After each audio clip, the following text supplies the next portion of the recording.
Shabbat Shalom.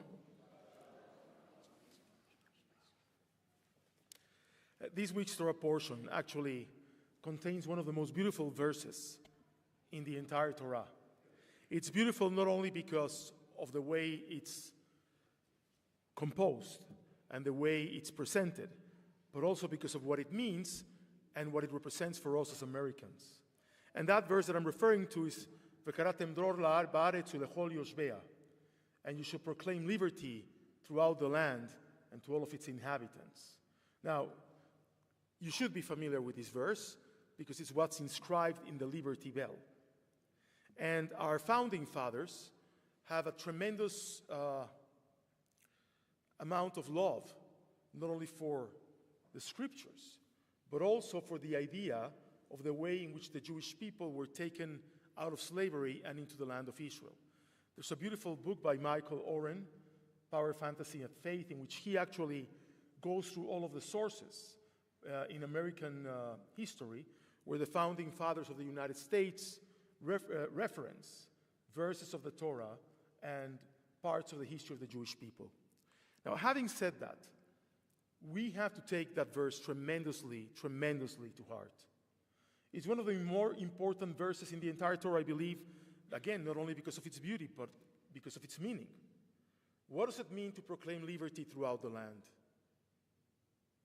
It means that not only should we have to proclaim liberty throughout the land and live in a free country, that's our mission and our vision as Jews, right? That's written about the land of Israel. But also wherever we go, we take this message with us, that a life without freedom is basically not a life at all. And if you look at totalitarian regimes and totalitarian societies, one of the first things they always did was oppress the Jews.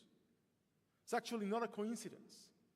Our presence is like a thorn on their side because we remind the world what freedom actually means.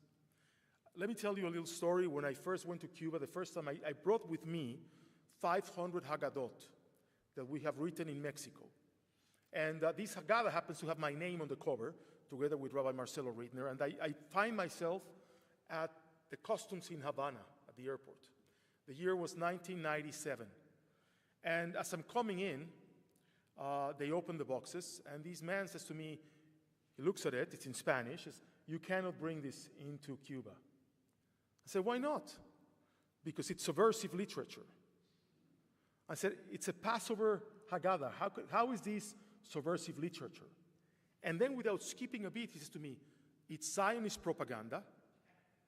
I mean, this is a man that had never before seen a Jew in his life, okay? And it's also subversive literature. So the Mexican in me came out and I said, "Look, how much is this going to take?" And then he says to me, "Are you trying to bribe me?" I said to him, "Yes, I am." He says, "Well, I'm offended." He says, "I am not going to take your money, but I'll tell you what you can do. You can take me and my family for dinner." Now, at this time, I couldn't believe what I was hearing, okay? I'm thinking I'm in a movie, right? I said, "What?" He said, yeah. "My children have never been in a restaurant. I would like for you to take us to dinner." I said, "Okay." So he helps me with the boxes. We bring them out through the back. The man that was working for the Joint Distribution Committee in Havana, Robbie Senderovich, I will never forget the name, brings the car to the back. We put the boxes in the car. And this man gives us the time and a place where we should meet him, and we drive away. Robbie actually says to me, "Are you really going to show up?" I said, "Of course I'm going to show up. Like, he knows which hotel I'm staying at." So we show up to dinner, and there was his family, and we paid for dinner, and that's all it took. So it's unbelievable, right, in these repressive regimes. The first pieces of the regime to crack are the pieces of the regime that are in charge of enforcing the lack of freedom. Coming back to why we bother other people with our presence. Look, in this same Torah portion, we're told by God that the land doesn't belong to us. The land of Israel is really not ours. It belongs to God. Every 7 years, we have to let the land rest, and every 50 years, we have to have a jubilee and the land goes back to its rightful owner, who is God. Slaves are let free, debts are forgiven. So it's a clear example that you really cannot take anything with you. Because anything that you are fortunate enough to have in this world, anything you're fortunate enough to conquer in this world, ultimately belongs to God. And that's one of the most important messages that we also have given humanity. That our presence in this world is not forever, but God's presence is eternal. Why am I telling you all of this?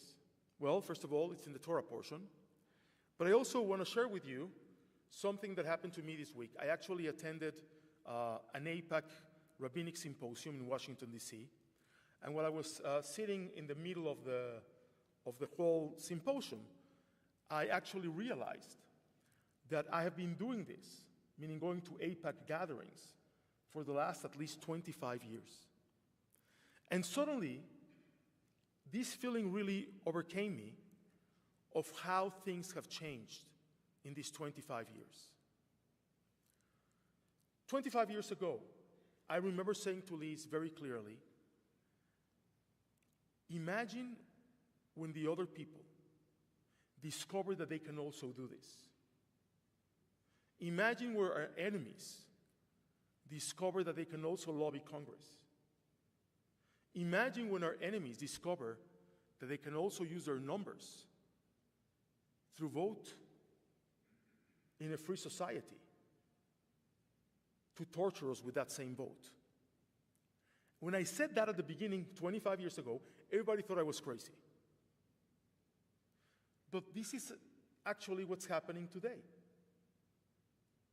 You have, for example, in the state of Maine, a man running for the Senate that has a Nazi tattoo on his chest. And nobody bats an eyelash.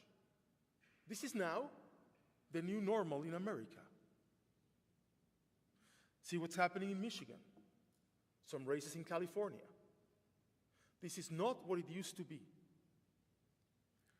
I say that to you not to depress you, but actually to let us understand what liberty and freedom actually mean.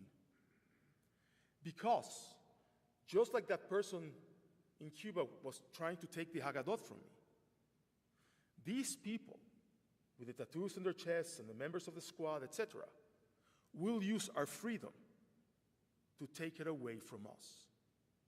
By the way, again, this is not a political statement on my part.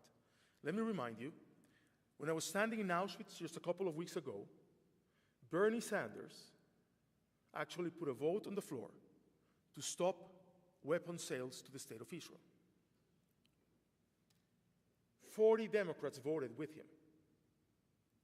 2 of the ones that did not vote with him were the Nevada senators, Jackie Rosen and Catherine Cortez Masto. And I hope you got my email that I sent. I actually sent it that night as we were leaving Auschwitz. And I wrote a line on that email that a lot of people, actually I got a couple of emails criticizing me for it, where I wrote that if Bernie Sanders wants to lead us back to the gas chambers, let him be the first in line. But I'm not going to follow him. And we have to be proud that our 2 senators stood up to this horrible vote, which, by the way, will be repeated again as soon as Congress comes back in session, because he will not stop. And this is a reminder that if we value freedom, if we value what is written in the Liberty Bell as Jews, we have to show up. I hope that when you got my email, you actually called our 2 senators. I hope that you left a message on their line that said thank you for supporting us and standing with us. And by the way, I don't care if they're Democrats or Republicans or Martians. Anyone who stands with us right now needs to be commended. This is not what it used to be.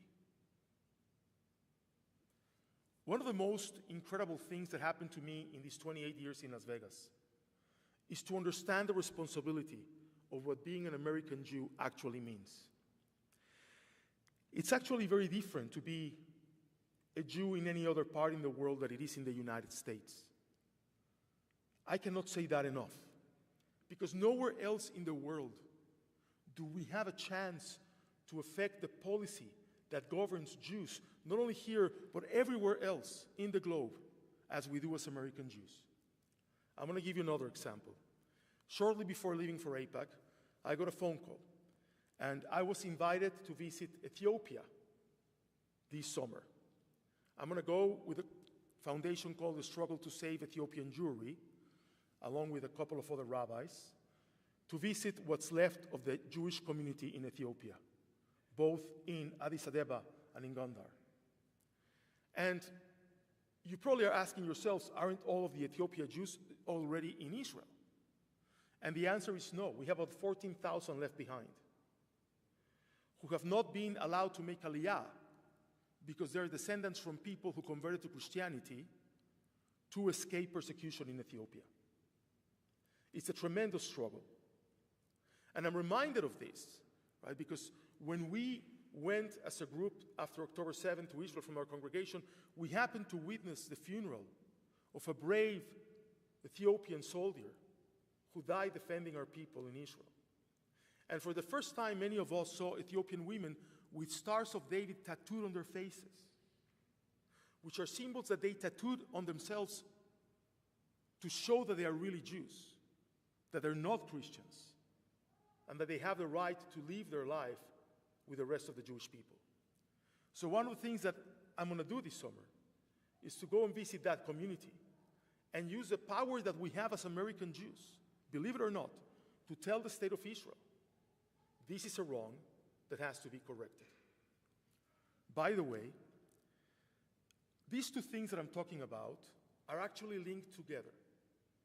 Our prosperity as Jews in this country actually allows us to help Jews all around the world. This is not lip service. This is a very real thing. Whenever I go on missions like this, there are no rabbis from Argentina or from France or from Britain. We're all Americans. And there's a reason for that. Now, last year, there were 10 Orthodox rabbis that went on this trip. This year, we're all conservative and Reform rabbis. I do not know why we got separated, but it's actually going to be a very interesting trip. And by the way, just an aside, while I have your attention, I'm going to fly from Ethiopia to Entebbe on the 4th of July at night to commemorate the 50th anniversary of the rescue of Entebbe. So it's going to be an incredible, incredible thing. So I wanted to just spend a couple of minutes letting you know how important it is to take what the Torah says seriously, to exercise our freedom, and to cause the land where we are to be free. If we don't do that, if we say, oh, who cares how we vote, or who cares who we choose, we run the risk of all of our liberty being taken away from us. I also remember some years ago when I started speaking about the squad, and Ilan Omar, and Tariv, and AOC. People used to say to me, oh, Rabbi, don't exaggerate, there are only 3 people. Let me tell you something. I'm not exaggerating. Through the work of AIPAC, we have been able to defeat 6 squad will-be members in primaries. But the work's not over yet. They keep on coming at us. And I don't care if you're a Democrat or Republican or, again, from Jupiter. We need to stop these people because they're coming after us. Okay? It's not only going after the United States.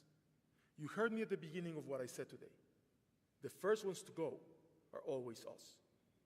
One of our members came into my office this week and asked me the following question. She said, Rabbi, I get the newsletter from Michael Oren every week from Israel, and Ambassador Oren was talking about that maybe it's time for American Jews to leave and go to Israel. So I said to her, I tried to calm her down and say, look, Michael Oren is actually somebody who made Aliyah, who lives in Israel, who actually will say this, right? He has the right to say this. This is what he's supposed to be telling us. But I have to tell you, right, I don't think it's time for the Jews to leave the United States. I don't think in our lifetime we will see that time. But we have to be responsible about it. We have to understand that this is not automatic, that we have to protect that liberty, that we have to go after what the Liberty Bell says every day of our lives, incessantly. We cannot just accomplish it by default, by just standing here. So, we should proclaim liberty throughout the land and to all of its inhabitants. This is really one of our most sacred missions. Never forget it. It's really one of the reasons why God put us on this earth. Because without freedom, there's no humanity. Without humanity, there's no life. And without life, there's no Jews. Shabbat Shalom. May I please ask us to rise? We're going to continue.